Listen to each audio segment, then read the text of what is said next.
We haven't spoken yet about Chelsea. Was it through the rest? Man United. Routine wins. Yeah, Mud Brothers. Let's routine wins. You know what, right? We don't need to wait. We don't need to waste too much time. Flex. We don't need to spend too much time, man. Hold on. You want to come on here business after as beating usual, right? Southampton? Wait a minute. No, Robbie, they're bottom of the league. Do you know and he's the coming on here after interesting- beating Southampton. Do you want me to do You know that? the interesting thing? Yeah, when you won. Really? You know the really interesting thing about those two games, right? Both games are so similar that both teams had a penalty where if they'd have scored that penalty, it might have made those games different, right? Both of them, both Bournemouth and also Southampton, they both missed their penalties, and then the quality of United showed and the quality of Chelsea showed. I mean, let's start with that United game. Eric Ten Hag was under a lot of pressure. A lot of people saying if he lost that game, that could be it. He could be out. So it's a big pressurised game. Pressure for players like Rashford. He stepped up. And Eric Ten Hag got the win. Big win. It's a big win. Going into the game, I said, like, we got a bozo gene, so I thought it would be like 2-1 tight win, just someone will make a mistake. And for the first 30 minutes, I haven't confused what I've seen with the 3-0 and the clean sheet and stuff. The first 30 minutes was atrocious. Absolutely atrocious. It was, Russell Martin ball playing out from the back. Dalot getting cooked by little Diblin, getting mashed up. Head gone, gave away penalty. And let's be honest, if that penalty is scored, Cameron Archer would be, kicking himself properly because, he missed it. But if that penalty would have been scored in that moment, I massively feared for the capitulation, because that's what this version of Man United has been.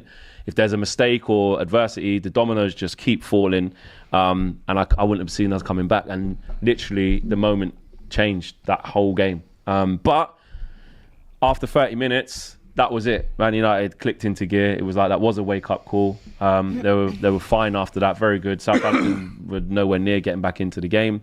We managed the game. Red card as well. Garnacho off the bench to score.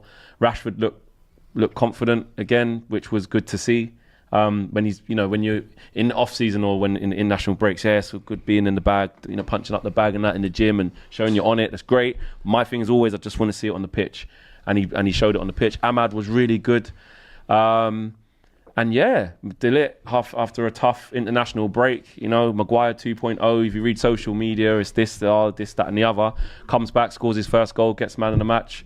You keep it stepping. It's against Southampton. Shocker. Yeah, I mean, Southampton, by the way, that people talk about big average, but I think so bad. I think that Russell Martin, man, you can't play. It's not the championship. I said this. What I said. You can't. It's like Vincent Kompany last year. Like you can't. You have to again at some point not be so stubborn. Yeah, respect to your principles. Captain sent off as well. You're not as good as Man United. Exactly. You have to. You can still have your principles, but change the way you play. Not respect. Disrespect. Yeah, and then going to the Chelsea game.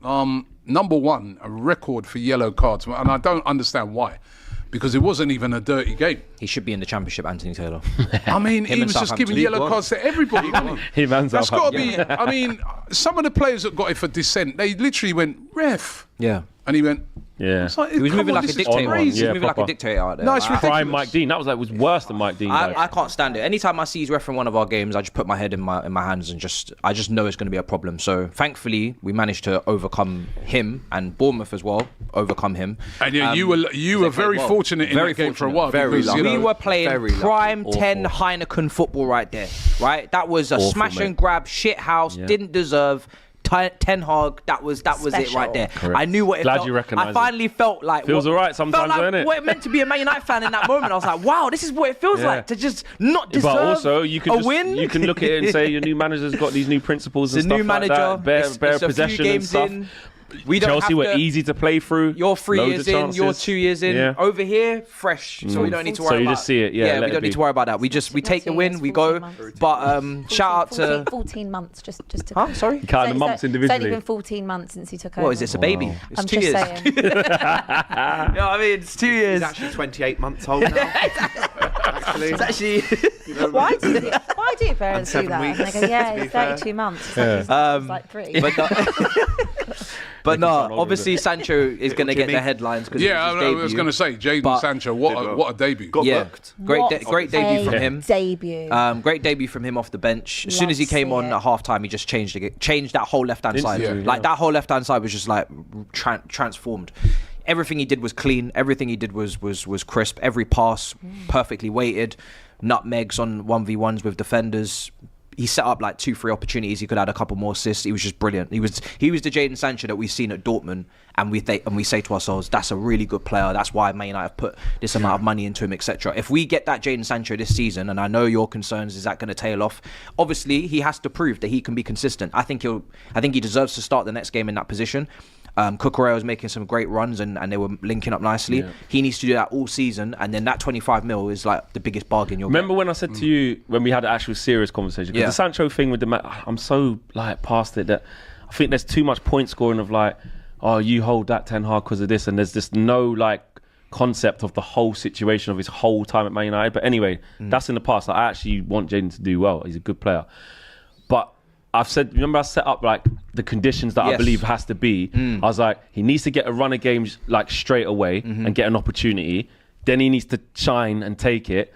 And when you are sort of patting him on the back and saying, Jadon, you're the man, and giving him that confidence, he'll be there or thereabouts. The interesting thing is going to be the consistency in the tough moments, in the big games, in the big pressure moments.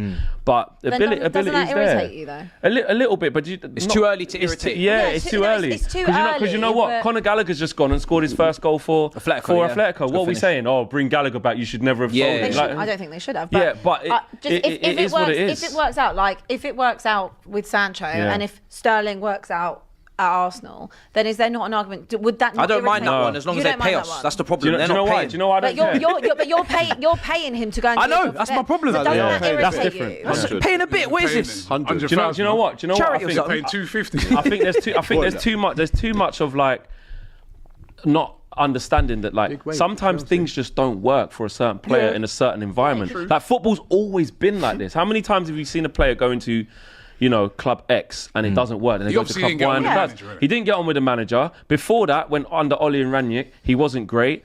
Ten Hag was patient with him the first time, give him like 3 months off and stuff like that. He came back, it still didn't click. There were some issues there regarding levels of training. In the manager's opinion, the manager's allowed to think that. Jadon Sancho disagreed, took the wrong way of dealing with that.